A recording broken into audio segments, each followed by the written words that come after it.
18 పైసలు తగ్గింది. ఈ విధంగా పతనం అవుతుండడమే చూస్తూ ఉన్నాం. అట్లా అట్లా తగ్గుతూ ఉన్న రూపాయి మారకం విలువ అంటే డాలర్తో పోలిస్తే ఇప్పుడు 91 రూపాయలు చేరుకుంది. దీనివల్ల కలిగే నష్టాలు ఏ విధంగా చూడొచ్చు? మెయిన్గా అందరిలో ఒక భయం ఉంది, అమ్మో డాలర్తో పోలిస్తే రూపాయి రోజు రోజుకి క్షీణిస్తుంది, పతనం అయిపోతుంది అనేది. అందరికీ నమస్కారం. మీరు ఇందాక ఇంట్రోలో ఒక మాట చెప్పారు. ఏం చెప్పారు అంటే స్వాతంత్రం వచ్చినప్పుడు అంటే 1947 లో dollar equal to the rupee ఉంది అని ఒక మాట చెప్పారు కదా. అప్పుడు ఉన్నటువంటి ఎక్స్చేంజ్ రేట్ ఏంటంటే ఒక డాలర్ ఈక్వల్ టు 3 రూపీస్ 30 పైసా ఉండే అప్పుడు. అయితే అక్కడి నుంచి ఇప్పటి వరకు రూపాయి విలువ ఎంతకు తగ్గింది అంటే ఇప్పుడు ఒక డాలరు 90 రూపీస్ 58 పైసాకు తగ్గిపోయింది. ఇది ఒకటైతే రెండోది మీరు చూడండి, 1991 కు ముందు అంటే సంస్కరణలు రాకముందు, లిబరలైజేషన్ పాలసీస్ రాకముందు 47 నుంచి 91 వరకు రూపాయి విలువ తగ్గింది. కాకపోతే స్లోగా తగ్గింది, నెమ్మదిగా తగ్గింది. కానీ ఎప్పుడైతే మనం open the gates of India, మనం లిబరలైజేషన్ పాలసీలు, గ్లోబలైజేషన్ పాలసీలు, ప్రైవేటైజేషన్ పాలసీలు ఎప్పుడైతే మనం 91 లో తీసుకొని వచ్చామో 91 నుండి ఇప్పటి వరకు ఈ రూపీ వాల్యూ అనేది ఫాస్ట్ గా ఫాలింగ్ డౌన్ అవుతుంది. ఇది దీంట్లో మనకు కనపడుతున్నటువంటి వేరియేషన్స్. అయితే మనకి నిర్మలా సీతారామన్ గారు, ఆర్థిక మంత్రి నిర్మలా సీతారామన్ గారు కానీ, లేకపోతే భారతదేశం యొక్క ప్రధాన ఆర్థిక సలహాదారు అనంత నాగేశ్వరన్ గాని, లేకపోతే జేపీ మోర్గాన్ ఇండియా చీఫ్ అయినటువంటి సాజిద్ చినోయ్, వీళ్ళందరూ ఇప్పుడు ఈ రూపాయి విలువ ఇంత భారీగా తగ్గిపోతే వాళ్ళు ఏం చెప్తున్నారంటే ఇది పెద్ద ప్రమాదం ఏం కాదు ఆర్థిక వ్యవస్థకి, దీనివల్ల మనకి ఉపయోగాలు ఉన్నవి, మనం ట్రేడ్ ని అంటే ఎగుమతులను పెంచుకోవటానికి అవకాశం ఉంటుంది అని చెప్తూ నిర్మలా సీతారామన్ గారు ఇంకొక మాట చెప్పారు. ఏం చెప్పారంటే ఇప్పుడు డాలర్ తో రూపాయి మారకం చూసినప్పుడు దాని విలువ తగ్గింది కానీ రూపాయి అంత బలహీనంగా లేదని చెప్తుంది ఆమె. చాలా సెన్సిటివ్ వర్డ్ అన్నట్టు. రూపాయి అంత బలహీనంగా లేదు, బట్ డాలర్ తో పోల్చినప్పుడు రూపాయి విలువ తగ్గింది అనేది గమనించాలి. కాబట్టి ఇప్పుడు రూపాయి విలువ అనేది మార్కెట్ ఫోర్సెస్ నిర్ణయిస్తున్నాయి, మార్కెట్ శక్తులే నిర్ణయిస్తున్నాయి అని తను చెప్తున్నటువంటిది. అయితే ఇప్పుడు ప్రభుత్వము ఈ రూపాయి విలువ తగ్గటాన్ని తేలిగ్గా తీసుకుంటుంది. కానీ ఇక్కడ ఏంటి అనంటే స్వల్ప కాలంలో అంటే ఇప్పుడు షార్ట్ రన్ లో ఎకానమీ పైన పెద్దగా ప్రభావం పడకపోవచ్చు, ఆ ఫలితాలు కనపడకపోవచ్చు.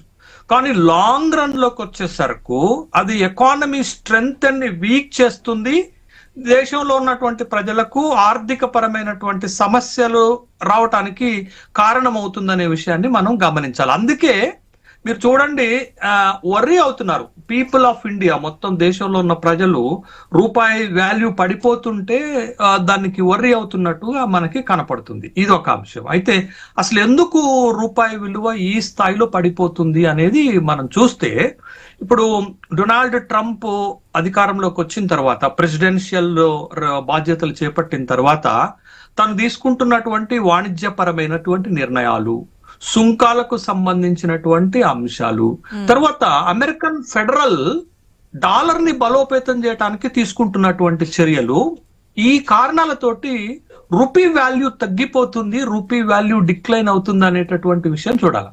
ప్రధానంగా దీంట్లో ఎందుకు రూపాయి విలువ తగ్గుతుంది అని అంటే, ఒకటి 2-3 కారణాలు చాలా ఇంపార్టెంట్ ఉన్నాయి.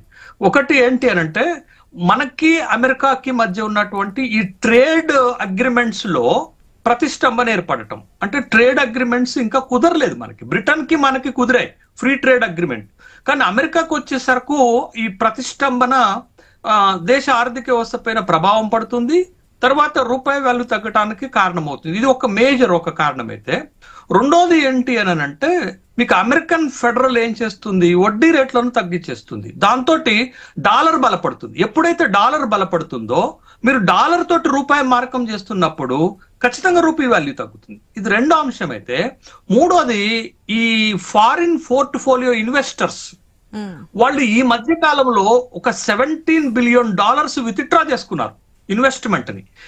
ఇది ఎకానమీని, రూపీని వీక్ చేస్తుంది. ఇది ఒక ఇంపార్టెంట్ ఒక కారణం. ఈ కారణాలన్నిటితోటి రూపీ వాల్యూ డౌన్ అవుతుంది అనేటటువంటిది మనకి గ్లోబల్ గా జరుగుతున్నటువంటి ఇష్యూలు జరుగుతుంది. అయితే ఇప్పుడు మనం ఏమంటున్నాం, రూపీ వాల్యూ పడిపోతే ఎగుమతులు పెరుగుతాయి, ఫారిన్ సెక్టార్ లో మనం ఎగుమతులను పెంచుకోవచ్చు, ఆ విధంగా దేశానికి లాభమే అంటే మనం ఇక్కడ ఒక చాలా ఇంపార్టెంట్ అయిన అంశం ఒకటి గమనించాలండి. ఏంటనంటే రూపీ డివాల్యూషన్ వేరు, రూపీ డిక్లైన్ వేరు. ఇప్పుడు డివాల్యూషన్ అవ్వట్లే, రూపీ డివాల్యూషన్ అయితే, మూల్య న్యూనీకరణ అయితే అది ఎగుమతుల సెక్టార్ ని ప్రోత్సహిస్తుంది, దిగుమతులను డిస్కరేజ్ చేస్తుంది. ఎగుమతులనేమో ఎంకరేజ్ చేస్తుంది, దిగుమతులను డిస్కరేజ్ చేస్తుంది. అప్పుడు మనకి trade balance, foreign trade balance లో మనకి అడ్వాంటేజ్ వస్తుంది. ఇప్పుడు జరిగేది మూల్య న్యూనీకరణ కాదు, మూల్య హీనీకరణ. అంటే రూపీ డివాల్యుయేషన్ అవుతుంది. రూపీ డివాల్యుయేషన్ అవుతున్నప్పుడు, మన రూపీ వీక్ అవుతున్నప్పుడు మనకి ఎగుమతుల సెక్టార్ లో కూడా మేలు జరగదు. ఎందుకు జరగదు తెలుసా అండి? ఇప్పుడు ట్రంప్ ఏం చేశాడంటే ఎగుమతుల సెక్టార్ లో కూడా మనకి అడ్వాంటేజ్ రాకుండా వాడు 50% టారిఫ్స్ పెంచాడు. అంటే మనకు వచ్చే అడ్వాంటేజ్ అంతా ఆ టారిఫ్స్ లో పోతుంది, టారిఫ్స్ లో పోతుంది. కాబట్టి రూపీ మూల్య న్యూనీకరణ అయినా మూల్య హీనీకరణ అయినా మనం సంప్రదాయకంగా ఎక్స్పెక్ట్ చేసేటటువంటి ఎక్స్పోర్ట్ సెక్టారు బలోపేతం అవ్వదు. కాబట్టి మనకి ఈ నష్టం జరుగుతుంది. మనం ఏం చేసాం, 1966 లో మనం ద్రవ్యోల్బణాన్ని కంట్రోల్ చేయడానికి డివాల్యుయేషన్ చేశాం రూపీని. తర్వాత 1991 లో కూడా మనం ట్రేడ్ డెఫిసిట్ ని కవర్ చేసుకోవడానికి డివాల్యుయేషన్ చేశాం. కానీ ఇప్పుడు డివాల్యుయేషన్ అవ్వట్లే, డిక్లైన్ అవుతుంది. డిక్లైన్ అవుతుంది కాబట్టి ఖచ్చితంగా లాంగ్ రన్ లో అది ఎకానమీ పైన నెగిటివ్ ప్రభావాన్ని చూపడుతుంది అనేటటువంటి విషయం చాలా స్పష్టంగా మనం గమనించాల్సినటువంటి అవసరం ఉంది. కాబట్టి ఇప్పుడు స్వల్పకాలం అంటే షార్ట్ రన్ లో మనకి ఆ వేరియేషన్స్ కనపడకపోవచ్చు, ఆ నష్టం కనపడకపోవచ్చు, కానీ బట్ లాంగ్ రన్ కి వచ్చేసరకు ఖచ్చితంగా అది ఎకానమీని వీకెండ్ చేస్తుంది. ఎకానమీ సమయం వరకు మనం ఎక్స్పెక్ట్ చేయొచ్చు అంటారు? అంటే ఇప్పుడు ఏమీ లేదు, ఫ్రీగానే నడిచిపోతుంది అనుకున్నటువంటి గవర్నమెంట్ కానీ ఆర్బీఐ కానీ ఎఫెక్ట్ ఎప్పటికల్లా కనిపించే అవకాశం ఉంది అనుకోవచ్చు? లేదు, ఇప్పుడు ఇది ఏంటి అనంటే నిర్మలా సీతారామన్ గారు చెప్తున్న ఒక విషయంతో మనం ఏకీభవించవచ్చు. ఇప్పుడు ఏంటి అనంటే ఒకప్పుడు ఫ్లక్చువేషన్స్ ఆన్ రూపీలో మనం మెజర్స్ తీసుకుంటాము, స్ట్రెంగ్తెన్ చేస్తాము. అంటే ఆర్బీఐ రూపాయి విలువ తగ్గకుండా కొన్ని చర్యలు చేపడుతుంది. అదే విధంగా ఎకానమీ బలోపేతం అవుతుంటే రూపీ కూడా బలోపేతం అవుతుంది. అది అది అది అది జరుగుతుంది మన ఇండియాలో. కానీ ఇక్కడ ఏంటి అంటే ఇప్పుడున్నటువంటిది ఏంటంటే ఇప్పుడు హోల్ వరల్డ్ అంతా కూడా ప్రైవేట్ ఎకానమీస్ అయిపోయినాయి, మార్కెట్ ఎకానమీస్ అయిపోయినాయి. మార్కెట్ ఎకానమీస్ అయిపోయినాయి కాబట్టి కంట్రోల్స్ అనేవి సక్సెస్ అవ్వవు. కాబట్టి ఈ రూపీ తగ్గటము, పెరగటము, బలోపేతం అవటం అనేది మార్కెట్ శక్తులు నిర్ణయిస్తాయి. మార్కెట్ శక్తులు అంటే లైక్ డిమాండ్ అండ్ సప్లైస్ నిర్ణయిస్తాయి అనేటటువంటి విషయాన్ని మనం గమనించాలి. ఇది అది విషయంలో ఆర్థిక మంత్రి కరెక్ట్ గానే ఉన్నారు. దేశంలో అదే పరిస్థితులు కనపడుతున్నాయి, ప్రపంచంలో కూడా అదే పరిస్థితులు కనపడుతున్నాయి. కానీ ఒక్కటి మాత్రం నిజం. ఏమిటి నిజం అంటే మీకు ఎకనామిక్ లాంగ్వేజ్ లో కనుక మనం చూస్తే రూపాయి విలువ తగ్గితే పరిణామం ఏంటి, ఏం పరిణామం జరుగుతుందో నేను చెప్తాను. నష్టమా లాభమా మీరు అసెస్ చేయండి ఒకసారి, ప్యానెల్లో ఉన్నటువంటి పెద్దలు కూడా. రూపాయి వాల్యూ తగ్గితే ఇమీడియట్ గా జరిగేది ధరలు పెరుగుతాయి. ధరలు పెరిగితే ఏమవుతుంది, ప్రజల కొనుగోలు శక్తి తగ్గుతుంది. ప్రజల కొనుగోలు శక్తి తగ్గితే ఏమవుతుంది, డిమాండ్ తగ్గుతుంది. డిమాండ్ తగ్గితే ఏమవుతుంది, పెట్టుబడి తగ్గుతుంది. పెట్టుబడి తగ్గితే ఏమవుతుంది, ఉద్యోగాలు తగ్గుతాయి. ఉద్యోగాలు తగ్గితే ఏమవుతుంది, ఆదాయం తగ్గుతుంది. కాబట్టి ఒక నెగటివ్ చైన్ ఫామ్ అవుతుంది. ఇది ఇది ఇది ఎకనామిక్స్ లో ఉన్నటువంటి ఒక ప్రిన్సిపల్ కాబట్టి ఒక నెగటివ్ చైన్ ఫామ్ అయిపోయి అది మొత్తం ఎకానమీ పైన నెగటివ్ ఎఫెక్ట్ చూపడుతుంది. అది దానికోసమే ఆర్బీఐ ఏం చేస్తుందంటే ఈ ఇన్ఫ్లేషన్ టెండెన్సీని, ఇన్ఫ్లేషన్ ట్రెండ్స్ ని కంట్రోల్ చేయడానికి వాళ్ళు కొన్ని మెజర్ చేస్తారు, కొన్ని చర్యలు చేపడతారు. ఉదాహరణకు బ్యాంకు రేటు అంటే వడ్డీ రేట్లను మార్చటం, పెంచటము, తగ్గించటము, తర్వాత ఓపెన్ మార్కెట్ ఆపరేషన్స్, షేర్స్ ని అమ్మటము, కొనటం, ఇట్లాంటి ఒక ట్రెడిషనల్ మెజర్స్ తీసుకుంటారు. బట్ ఇప్పటి వరకు అదే జరుగుతుంది. కానీ మనం ఒక సైడ్ మాత్రమే వెళ్తున్నాం.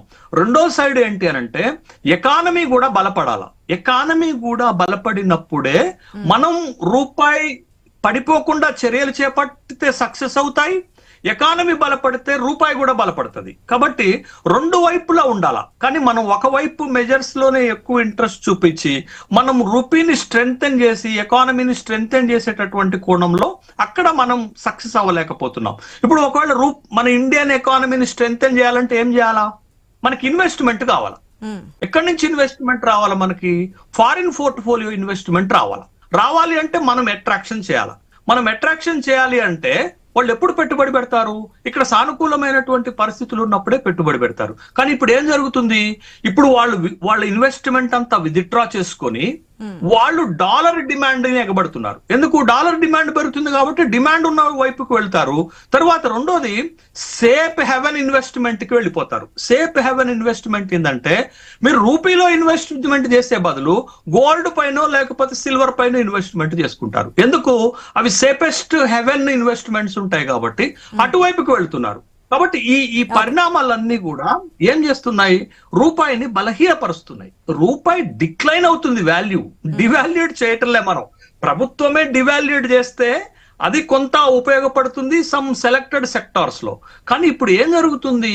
అది ఫాల్ అవుతుంది కాబట్టి, దాని విలువ పోతుంది కాబట్టి అది ఎకానమీ మీద పడుతుంది. రెండోది మనం ఏం చేయాలా? దిగుమతులను తగ్గించుకోవాల్సినటువంటి అవసరం ఉంటుంది. కానీ తగ్గుతాయా? మనం దిగుమతుల పైన డిపెండ్ అయినాం కదా. రెండోది దేశీయంగా వినియోగాన్ని పెంచుకోవాల్సినటువంటి అవసరం ఉంది. అందుకే కదా మన జిఎస్టి స్లాబ్స్ ని తగ్గించి మనం ఈ ప్రయత్నాలు చేస్తున్నాం.